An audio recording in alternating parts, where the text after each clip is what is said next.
And here's the real kicker. By propping up one side, you're essentially cementing that pelvic misalignment in place.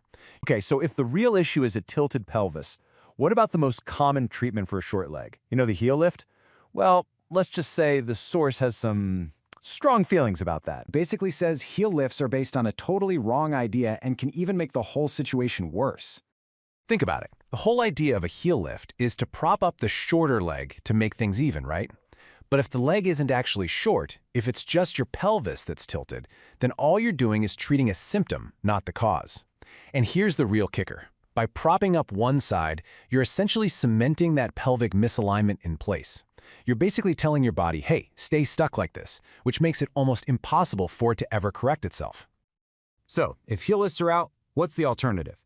Well, the source suggests a solution that's way more direct and, honestly, makes a lot more sense. The solution, according to the source, is to forget about the legs for a second and go right to the root of the problem, the pelvis.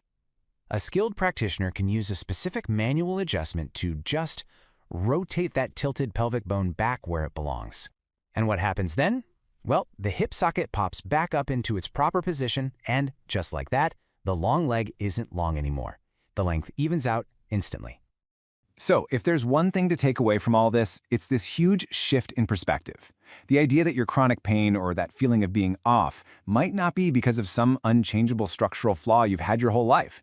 Instead, it could be something as simple and as fixable as the alignment of your joints. And that really leaves us with a final, pretty powerful question to think about. Could the real key to getting out of chronic pain not be chasing the symptom, the spot that hurts, but instead understanding that whole complex chain reaction your body creates to compensate for a single, tiny misalignment? It's definitely something to think about.